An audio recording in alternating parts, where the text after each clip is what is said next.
Welcome to my channel. இன்றைக்கி நம்ம பார்க்க போகிற ரெசிபி வந்து மட்டன் பொட்டேட்டோ குருமா.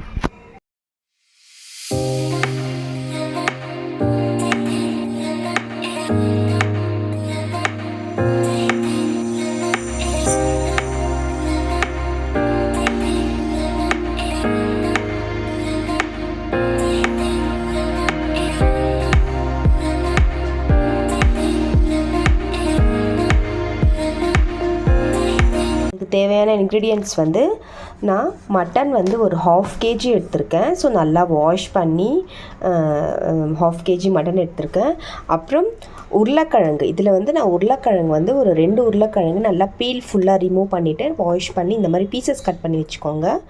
அப்புறம் ஒரு 4 to 5 tablespoon தேங்காய் வந்து நல்லா இந்த மாதிரி பேஸ்ட் பண்ணி வச்சுக்கோங்க. மீடியம் சைஸ் அளவு 2 ஆனியன் பீசஸ் கட் பண்ணி வச்சுருக்கேன். ஒரு பெரிய சைஸ் அளவு தக்காளி வந்து இந்த மாதிரி பீசஸ் கட் பண்ணி வச்சுக்கோங்க. ஒரு 10 பச்சை மிளகா. ஏன்னா இப்போ இதில் வந்து நான் மஞ்சத்தூள், தனியா, சில்லி பவுடர் இதெல்லாம் போட போகிறதில்ல. ஸோ இதை வெறும் இந்த பச்சை மிளகா வச்சு தான் நம்ம வந்து இன்றைக்கி குருமா ரெடி பண்ண போகிறோம். ஸோ அது ஒரு 10 பச்சை மிளகா எடுத்துக்கோங்க. அப்புறம் இந்த கப்பளவு தயிர் வந்து எடுத்திருக்கேன். ஒரு 3 to 4 tablespoon ginger garlic paste. அப்புறம் இந்த சின்ன கப்பளவு புதினா கொத்தமல்லி மிக்ஸ் பண்ணி வச்சுருக்கேன், பொடியாக கட் பண்ணி வச்சுருக்கேன். ஸோ அது எடுத்துக்கோங்க. ஸோ வாங்க ஃப்ரெண்ட்ஸ், இப்போ வந்து நம்ம ரெடி பண்ணிக்கலாம். ஃப்ரெண்ட்ஸ், நான் வந்து ஒரு குக்கர் எடுத்திருக்கேன். ஸோ அதில் வந்து ஆயில் விட்டுக்கோங்க.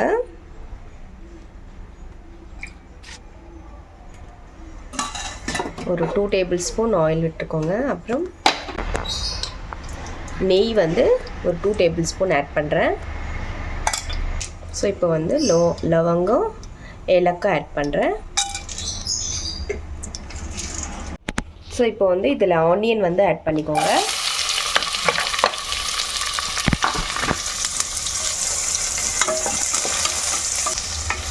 நல்லா வந்து ப்ரௌன் ஆகணும். ஃப்ரெண்ட்ஸ், நல்லா ப்ரௌன் ஆயிடுச்சு ஆனியனு. ஸோ இப்போ இதில் வந்து நான் அந்த 10 பச்சை மிளகா வந்து ஆட் பண்ணியிருக்கேன். ஸோ நல்லா மிக்ஸ் பண்ணிக்கோங்க. ஃப்ரெண்ட்ஸ், ஆனியன் நல்லா சாஃப்ட் ஆயிடுச்சு. ஸோ இப்போ வந்து 2 tablespoon இந்த ஜிஞ்சர் கார்லிக் பேஸ்ட் ஆட் பண்ணுறேன். நல்லா மிக்ஸ் பண்ணிக்கோங்க.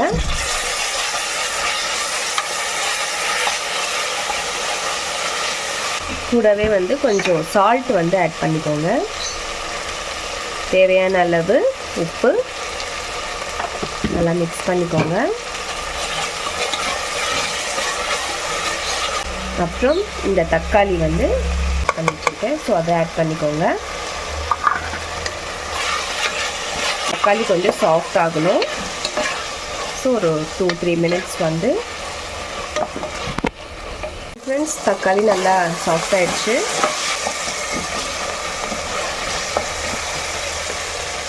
ஸோ இப்போ வந்து நான் இந்த மட்டன் வந்து இதில் ஆட் பண்ண போகிறேன்.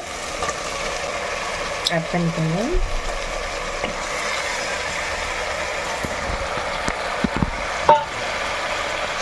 அப்புறம் கூடயே வந்து அந்த பொட்டேட்டோ பீசஸ் வந்து அதை ஆட் பண்ணிக்கோங்க.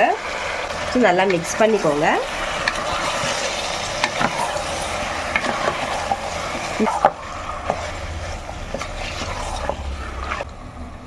அப்புறம் நெக்ஸ்ட்டு வந்து கோகோனட் பேஸ்ட் வந்து ஆட் பண்ணுறேன். ஒரு 2 to 3 tablespoon coconut paste add பண்ணிக்கோங்க. புதினா கொத்தமல்லி. ஃபைனலாக தயிர் வந்து ஆட் பண்ணிக்கோங்க. நான் வந்து ஒரு 200 கிராம் தயிர் வந்து எடுத்துக்கோங்க. ஸோ இதில் வந்து ஜாஸ்தியாக நம்ம தயிர் தான் ஆட் பண்ணுறோம். ஸோ நல்லா மிக்ஸ் பண்ணிக்கோங்க.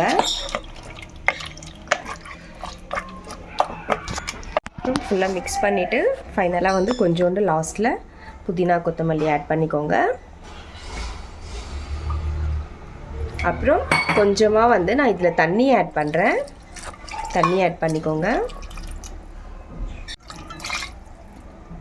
மிக்ஸ் பண்ணிக்கோங்க.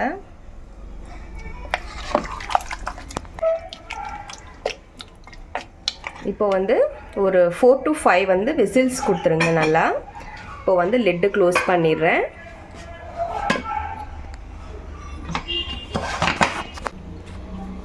க்ளோஸ் பண்ணிவிட்டு குக்கர் வச்சுடுங்க. சி ஃப்ரெண்ட்ஸ், நல்லா குருமா நல்லா ரெடி ஆயிடுச்சு. ஸோ இப்போ ஸ்டவ் ஆஃப் பண்ணிட்டேன். நான் 5 to 6 விசில்ஸ் கொடுத்துட்டேன். அவ்வளோதான் ஃப்ரெண்ட்ஸ், ரொம்ப டேஸ்டான மட்டன் குருமா ரெடி. ஸோ இது கூட வந்து குஷ்கா அப்புறம் கீ ரைஸு இந்த மாதிரி இந்த சாப்பாடு ரெடி பண்ணிக்கிட்டு பிசைஞ்சு சாப்பிட்டா ரொம்ப நல்லாயிருக்கும். அப்புறம் சப்பாத்திக்கு இன்னும் ரொம்ப நல்லா டேஸ்ட் கொடுக்கும். ஸோ நீங்களும் வீட்டில் கண்டிப்பாக ட்ரை பண்ணி பாருங்கள். இந்த ரெசிபி உங்களுக்கு கண்டிப்பாக பிடிக்கும் நம்புகிறேன். பிடிச்சவங்க லைக் பண்ணுங்கள், ஷேர் பண்ணுங்கள் அண்ட் சப்ஸ்கிரைப் கண்டிப்பாக பண்ணுங்கள் ஃப்ரெண்ட்ஸ். மீண்டும் வேற ஒரு ரெசிபியுடன் சந்திக்கலாம். Bye friends, thank you.